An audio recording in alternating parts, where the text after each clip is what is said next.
Hello, welcome to another video and welcome to a beautiful day down on the canal.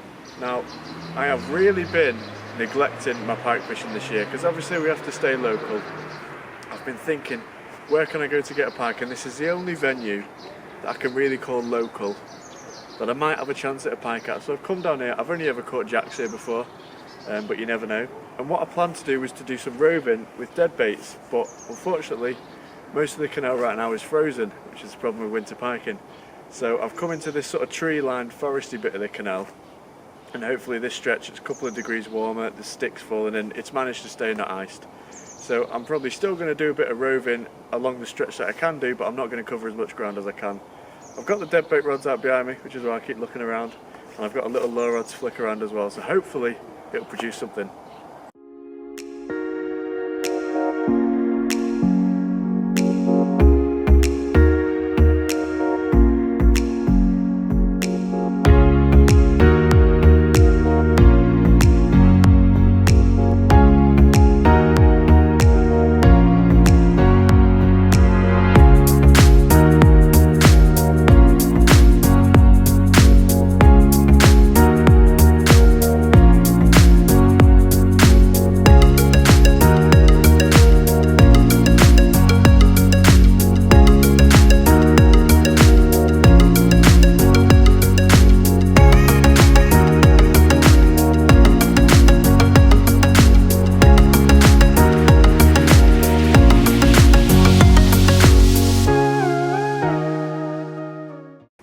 Just had quite a significant swirl here, so I'm going to cover it with a lure and then I'm going to twitch the deads. It might not have been a pike, but it might have been.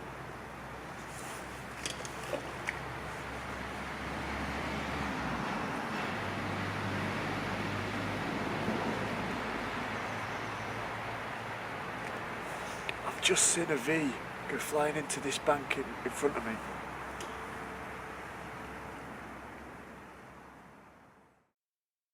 What I mean by a V is the weight made by a bolting fish. As you can see here, I followed that weight down, but whatever fish that was had spooked off the lure landing, and despite me casting around where I thought it had hid, I didn't connect with a fish. Well, that was really exciting.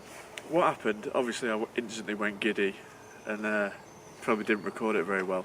There was a big swirl right between my two dead baits, and those have been out for 45 minutes, and there has been a pike in the area. Which, you don't be fooled and think, oh, the baits have been out, there can't be a pike here. They can ignore dead baits for ages. I've been covering it with a lure for about 5 minutes now and nothing happened. The first time I cast a lure over that swirl, I saw a big V in the water. It's not very deep here. And you could quite clearly see the fish, which most likely was a pike, go flying into this bankside vegetation's big fallen tree behind me. And I covered it with a lure, and I've not caught the fish, but it's an occurrence of some sort, so it gives me a bit of faith. Well, despite that sort of bit of excitement there with the swirl, we didn't catch a pike at this second spot, so we're going to move on again, keep mobile and see if we can drop onto a pike that will feed, because there's a potential that A, might not have been a pike, I suspect it was, and B, it just might not be feeding right now, that they can ignore baits for way longer than you wish they could. So let's twitch the rods in and get moving off.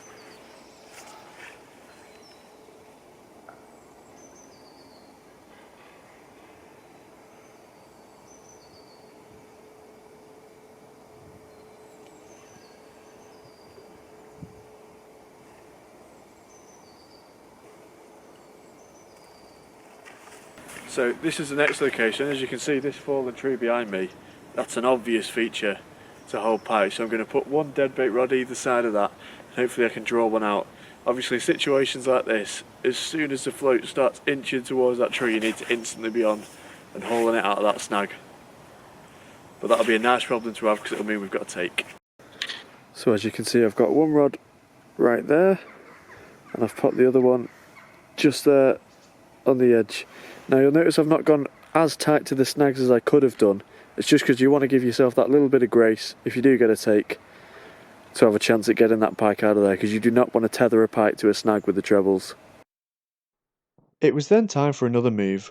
Although some may argue it's better to sit in one place for much longer, I prefer to cover more ground and try and drop onto fish. There's no real way of knowing which method's more productive on any given day, but I like to stay mobile. Well, yet another spot.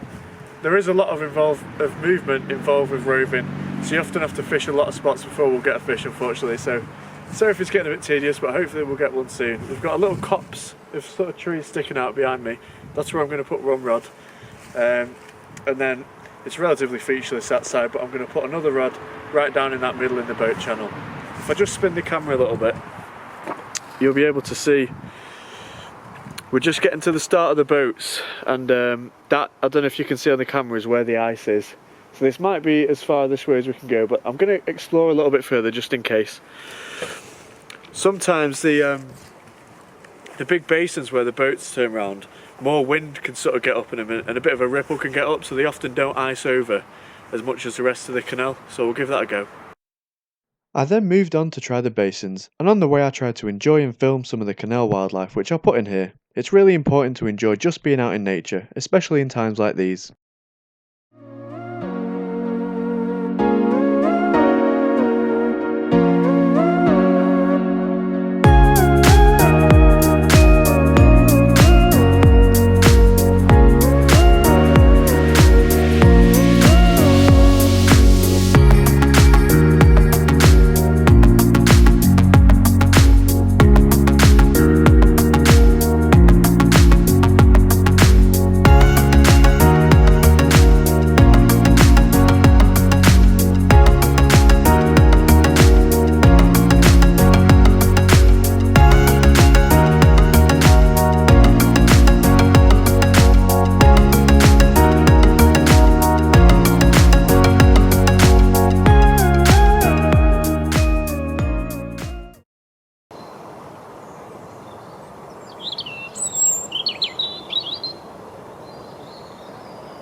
Right, well, what I was doing there just wasn't quite working. The static deadbaits really weren't being picked up, and usually when you've juggled them around that much, you tend to attract the odd take or two, and we just didn't have that. So what I thought I'd do, I've just gone back past the car, away from the basin now, and I thought I'll swap. And what I've done is change from static deadbaits and lure fishing, and now I'm just roving with one rod, wobbling a dead smelt. Now all I've done to achieve that rig is simply take the float off, the weight and the little beads, so I'm simply free lined to a trace, and all I've done is pop 2 AA shots just on the trace there, give me a little bit of casting weight, and I'm just wobbling a little dead smelt around.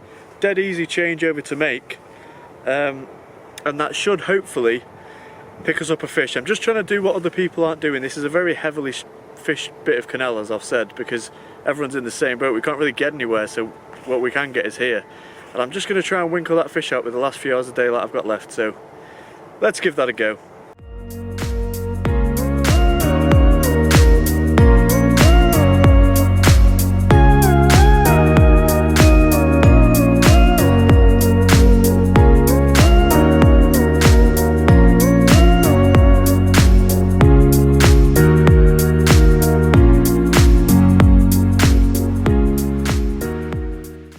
Well, as you can see, this is the basin here behind me, and it's clear of ice. We've got a little bit of sun, some wind to get a ripple up, and it's managed to clear it. So we're going to wobble dead baits around here, try and cover it all for sort of half hour, 45 minutes before we move on.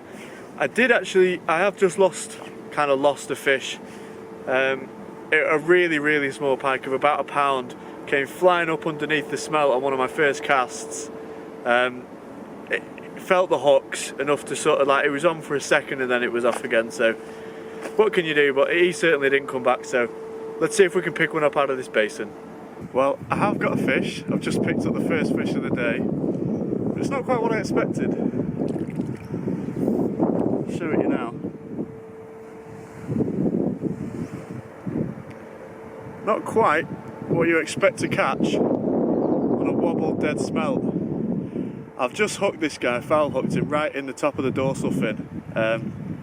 which is a shame because it's a lovely fish. It would be a cracking one to catch on coarse tackle, but I suppose I can count it as I've saved the blank, but it's not exactly a productive session. But I'm really glad to catch him because it's a cracking fish, and with being foul hooked, it actually gave a really good bite. So I'll pop this one back and we'll try and get the target species, but it's a nice fish to catch anyway.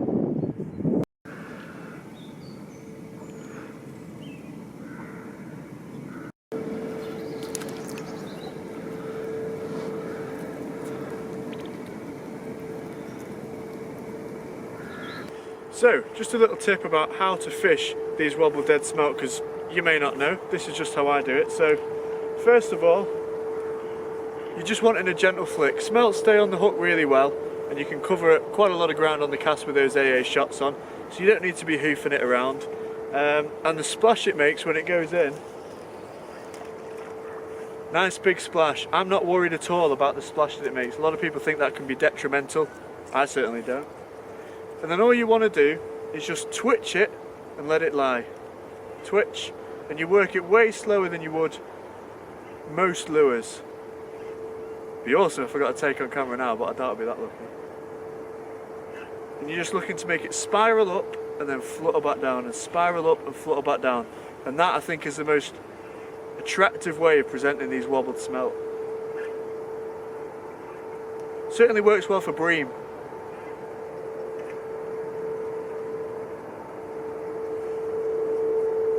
Keep working it right up to the bank as well. You never know when one's going to explode out from under your feet and smash it, and that's really exciting.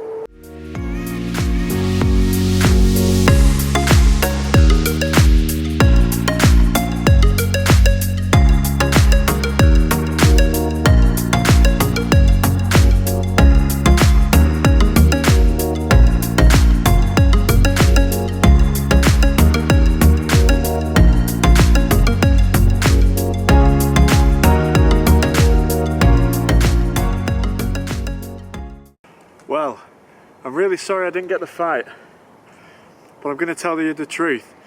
I wasn't wobbling deadbaits when I caught this fish. I've just stopped by a bench to have a bit of food, and I thought I'll just, instead of having the rod out the water, I'll just leave it in static by an overhanging bush where I've had a fish before.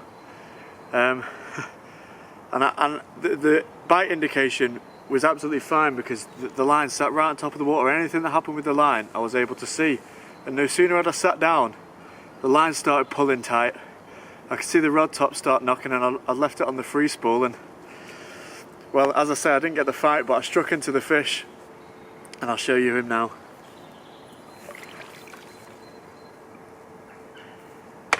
Whoops.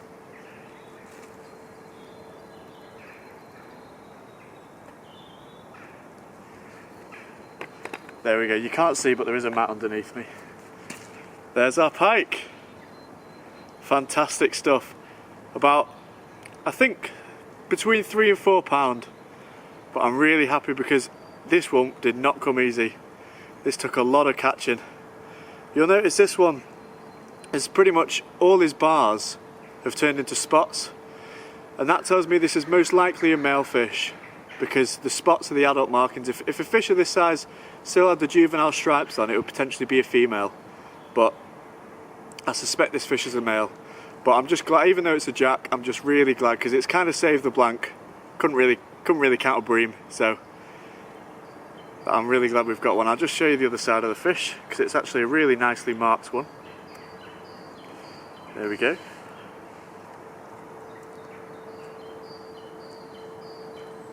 Lovely fish. I hope this is coming out in the camera, but this fish has been out of the water for a little while, so I'll get him back now. Well, what I'll do, I'll just rest him and then I'll do a close-up because it's a really nicely marked fish, this one, and it put up a really good scrap, so let's do that now. Awesome. I think the best way to do a close-up is to just hold him for you like this. Lovely fish. I can't really show you in this lighting just the colours on this fish, but you have to take my word for it. It is a really nice one, and I'm really happy to get him. So now I've had him out twice, let's put him back. This pike's recovered now, and he's ready to go. If I can just get him out.